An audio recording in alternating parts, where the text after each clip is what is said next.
We now have people wanting to watch golf because of her. We saw the kind of offer that Ice Cube made to Caitlyn to play in the Big Three. That is With her choice to decline a huge $5 million offer to join the rival basketball league, the Big Three, Caitlin Clark has become a global sensation and shocked the sports world.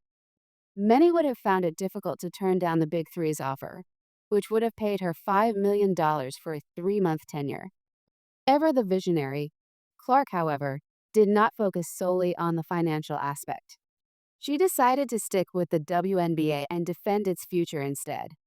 It was a principle based decision rather than one made for selfish reasons. Clark is aware of the value of sticking by her supporters, backing the organization that allowed her to show off her skills, and advocating for the WNBA's future. According to her, this is about creating a legacy and ensuring the survival of women's professional basketball, not simply about playing basketball. Clark has decided to stay and defend the league's integrity in spite of the difficulties she has encountered, such as the demands and critiques from other WNBA players. Although her choice demonstrates her commitment to her supporters and the game, it also draws attention to a larger problem in the WNBA. Even with its growing popularity and viewership, the league still has trouble providing its players with the support and pay they are entitled to. The Big Three's $5 million offer actually highlights the stark difference between the compensation packages that rival leagues offer and what the WNBA can now give its best players. However, Clark's choice isn't solely based on cost. It has to do with the regard and acknowledgement she believes she is due. Even while it gave her the opportunity to become well known, the WNBA has frequently proven to be more of a barrier than a resource. She has had to deal with the weight of undervaluation off the court, in addition to pressure on the court. The league has occasionally given the impression that it is more concerned with resolving its internal conflicts than with compensating its players for their efforts, commitment, and impact on the game. Caitlin Clark's offer to remain in the WNBA is a perfect illustration of this. Her first year's compensation was believed to be $76,500, with a 4-year contract for $338,500.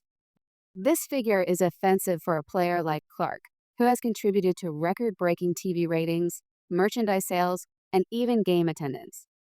For comparison, the rival league gave Clark a cool $1 million for just 9 weeks. The disparity between these offers demonstrates how severely women's basketball players, especially Clark, who has transcended from an athlete to an icon in her own right, are undervalued. In general, the WNBA's organizational design has long been a source of annoyance. Players put in a great deal of effort and frequently play all year long to maintain their best health. Yet they only receive a small portion of the salary that their male NBA counterparts receive. The league as a whole is at stake here, not just Caitlin Clark. The WNBA finds it difficult to maintain its financial stability as the NBA generates billions of dollars in income. The disparity in TV revenue, which is currently 100 times greater for the NBA than for the WNBA, is one of the main causes of this imbalance. However, the issue goes beyond the compensation gap. It also involves the WNBA's inability to change and advance in the quickly evolving sports industry. Although the league wants to portray itself as forward thinking, its compensation structure appears to be antiquated. In the WNBA, rookies typically earn a pitiful $74,000. It is unacceptable for a player to be paid a salary that hardly covers their living expenses after years of developing their skills at the collegiate level. It's understandable that so many elite athletes like Clark are being lured by other prospects where they can make a lot more money and have better working conditions. The truth is that by continuing to undervalue its athletes, the WNBA is hurting itself. It's nearly incomprehensible that the WNBA didn't offer Caitlin Clark a more alluring contract when you take into account players like her who single-handedly increased the league's appeal and prominence. Clark has had a profoundly transforming effect on the league. She transformed the All-Star Game from a very low-profile event into a must-see spectacle by drawing record numbers of spectators. A significant portion of the 3.4 million viewers that watched the All Star game last year, a 100% increase over the year before, can be ascribed to Clark's participation in the league. Her impact extends beyond television numbers. Additionally, Clark has transformed the fortunes of teams like the Indiana Fever, who were formerly viewed as a league afterthought, but are now a team worth watching. The Fever had a sharp rise in apparel sales and sold out 5 straight games. Not to mention the sponsors. Gatorade and Nike have increased their WNBA funding by twofold because they see Caitlin Clark's revolutionary potential. What did the WNBA give her as a token of appreciation for everything? A contract that would not even account for the value of her jersey sales, much less the talent and impact she possesses. The league gave her a wage more in line with what a mid-level corporate employee could anticipate than one of the most exciting athletes in the world, rather than recognizing her efforts and compensating her appropriately. Indeed, the WNBA made an effort to make things more appealing by offering benefits like first class travel, first rate lodging, mental health coaching, and a dietitian. But let's face it, these are the very minimum. These fundamental facilities ought to be provided by any professional sports league that genuinely cares about its players. These are simply the price of working with a famous athlete. They are not perks.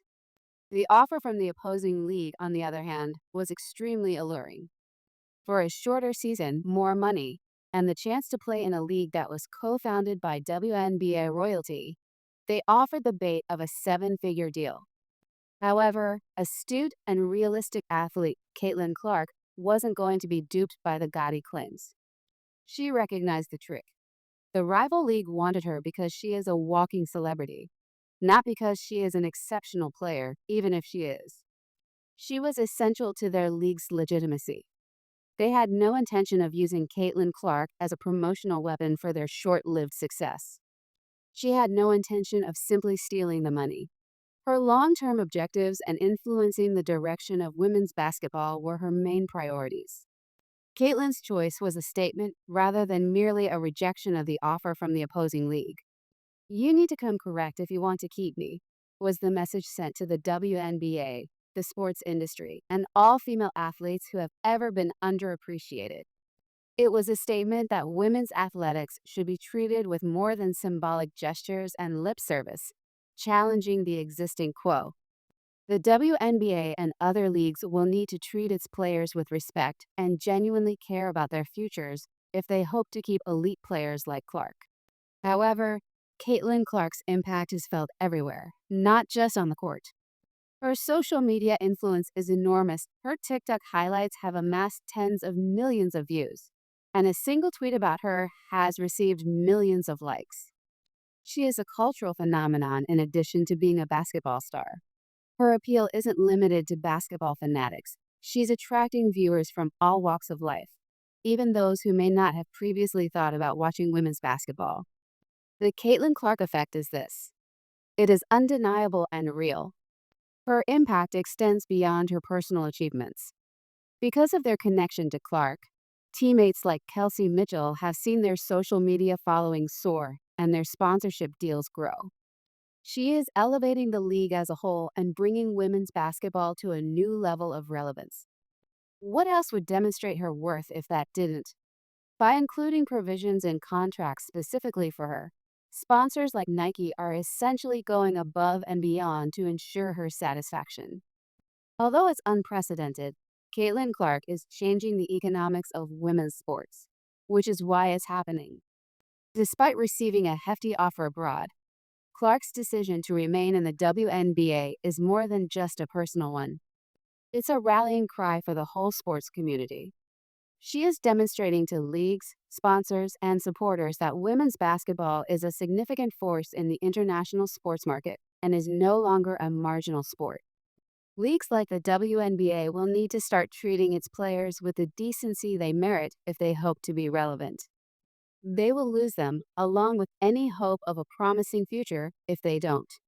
It is time for the sports community to pay attention to what Caitlin Clark has to say. She is pushing the system to change rather than waiting for it to do so. The onus is on the authorities if they are unable to keep up. One strategic move at a time, the Caitlin Clark impact is changing the course of women's basketball.